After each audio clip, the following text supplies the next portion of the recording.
E aí galera, beleza? Bem, acabei de votar, esse momento tão interessante e importante da história do Brasil, né? Afinal, não é muito comum no país a gente poder todo mundo votar, escolher seus representantes, né? Então é um momento importante. E eu vou fazer esse vídeo aqui para falar algumas impressões que eu tive, né? Vou falando, tá? Se eu falar algumas bostas aqui, paciência. Você vai me corrigindo aí, inclusive. Eu vou falando livremente. Algumas coisas que eu queria falar sobre todo esse processo eleitoral, desde 2014, mas talvez um pouco antes até, né? 2013 ali, enfim. Algumas coisas que eu percebi ao longo de todo esse processo, conversando com as pessoas, vendo as redes sociais e tudo mais.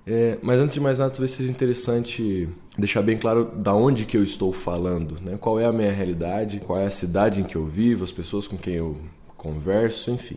Eu moro em Arapongas atualmente, que é uma cidade com um pouco mais de 100 mil habitantes, acho que 110 mil habitantes. É uma cidade industrial, a economia da cidade é pautada na indústria, principalmente moveleira. Não tem universidade pública aqui, tem uma universidade particular. Em consequência disso, em função disso, a cidade é bastante conservadora. A religião aqui é muito forte e não se vê muito por aqui diversidade de orientação sexual, pelo menos não é exposto. A maior parte das pessoas aqui são colocadas como heterossexuais. São poucas as pessoas que se assumem homossexuais ou transexuais. Acho que justamente pelo conservadorismo da cidade, né? Não é muito fácil essa questão da diversidade de orientação sexual aqui. Então é uma cidade bem conservadora. Algumas coisas que me chamaram a atenção nesse momento. Primeira coisa que é o que mais me entristece, porque envolve justamente a minha escolha de vida.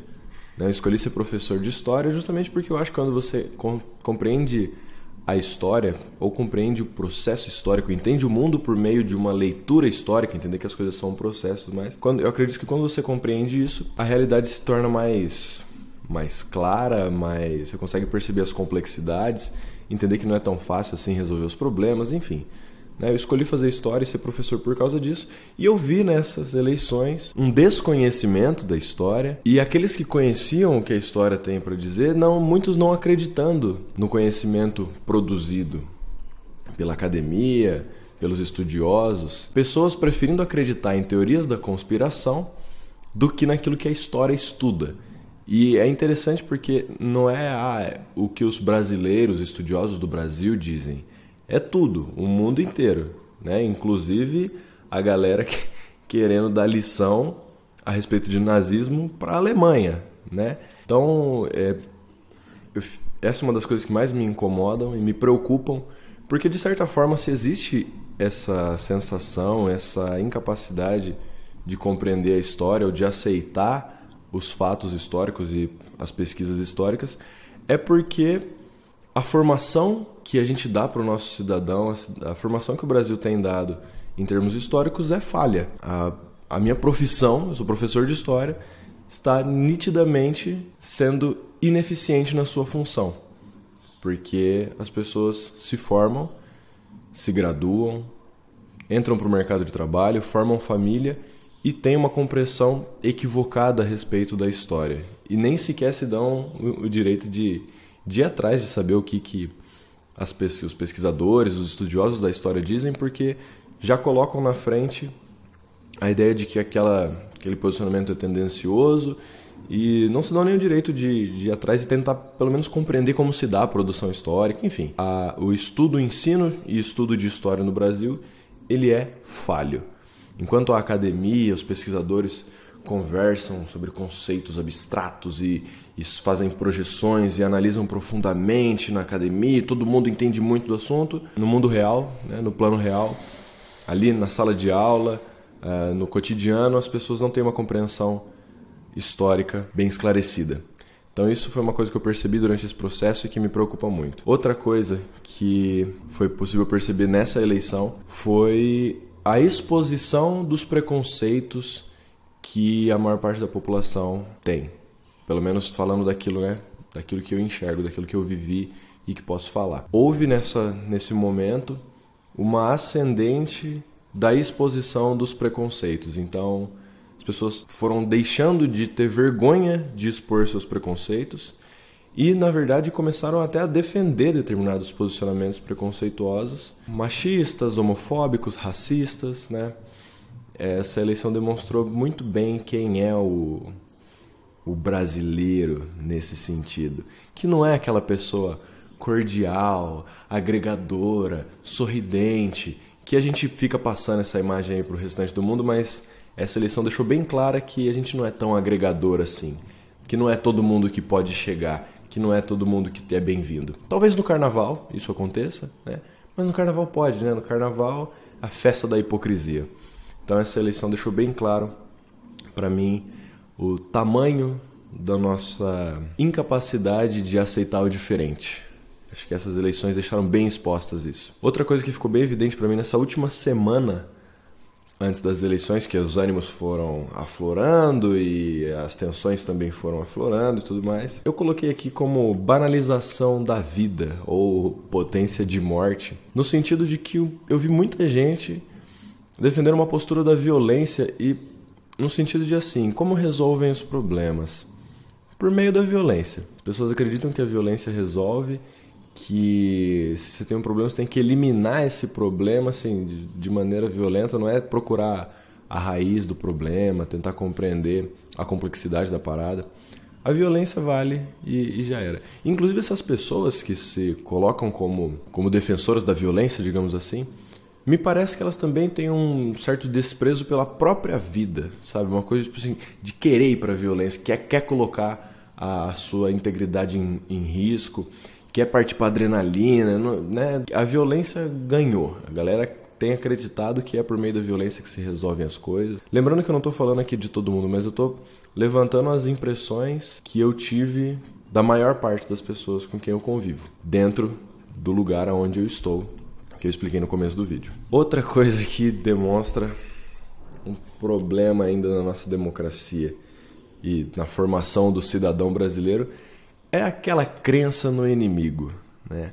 Acreditar que existe um culpado para tudo, acreditar que o problema do mundo é culpa de alguém ou de determinado grupo, enfim. A ideia de que existe um inimigo a ser combatido e que quando esse inimigo for eliminado, todos os problemas irão se resolver. E o importante é eliminar esse inimigo, não importa como. Essa, novamente, é uma compreensão rasa, ao meu ver, da sociedade, do processo histórico, do fenômeno político, principalmente. Mas é uma compreensão aglutinadora. Muitas pessoas se juntam para combater um inimigo. Então, as pessoas acabam se sentindo pertencentes a um grupo, se sentem acolhidas, não se sentem isoladas, né? Porque estão todos combatendo o mesmo inimigo que eles acreditam ser o mal do mundo. Sendo que as coisas são muito mais complexas do que isso, né? Não existe um inimigo, mas é uma estratégia aglutinadora. As pessoas se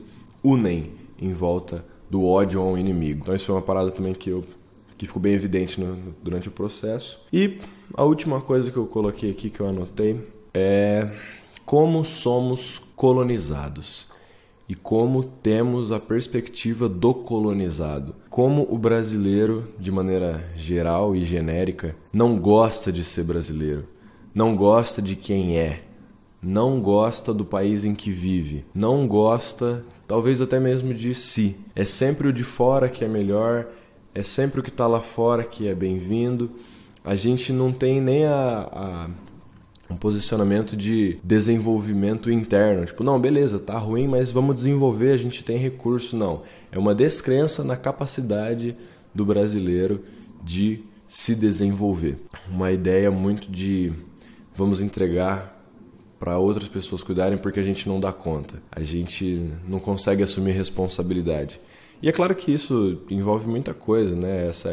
Não é de agora essa ideia de que o povo brasileiro é um povo que não presta, né? Esse complexo de vira-lata, acho que esse é o termo mais comum para se referir a esse fenômeno. Enfim, esses foram alguns pontos críticos que eu que eu analisei. A ideia aqui é justamente analisar esses pontos críticos. Toda essa gama, né, isso e muito mais coisas, obviamente, eu estou aqui falando só das minhas impressões sem pensar muito, mas todos esses pontos vão culminar no que as urnas resultarem agora ao final da tarde. Eu estou bastante preocupado com a eleição, fiquei angustiado nessas últimas 2 semanas principalmente, porque eu comecei a perceber a realidade do problema, principalmente da compreensão mesmo das pessoas a respeito da história, do processo político. Eu vi muita gente focando todas as suas energias em presidente, né, em poder executivo, e não dando muita atenção para o poder legislativo. E é frustrante porque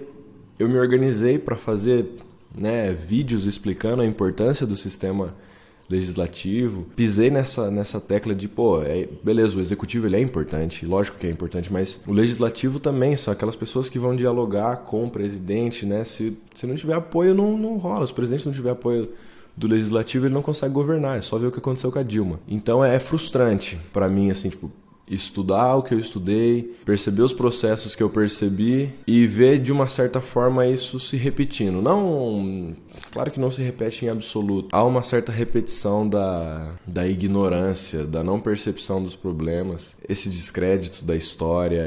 São vários fatores que me frustraram bastante. Eu posso ter, de certa forma, ampliado um pouco meu horizonte nesses últimos anos, por ter cursado história, ter saído de casa, ter me envolvido com pessoas que eram fora do padrão com que eu estava acostumado, e com isso eu consegui aprender bastante, né? Enfim, claro que ainda tenho muita coisa para aprender, mas o que eu vejo é que esses últimos 4 anos foram muito mais impactantes para mim, né, dentro da minha formação, do que para o restante da sociedade, porque as pessoas continuaram vivendo, né? Às vezes a gente cria uma esperança de, não, agora a galera, agora é diferente, com toda essa tensão política, as pessoas estão discutindo, as pessoas estão começando a perceber a importância do processo e talvez até percebam a importância do processo, mas se equivocam quanto ao posicionamento que devem tomar. Isso se reflete principalmente nessa ideia de que tem um salvador da pátria, de que tem um inimigo da pátria também, né, da nação, e que as coisas são fáceis de se resolver. O maior problema que eu vejo é a simplificação dos problemas e o fato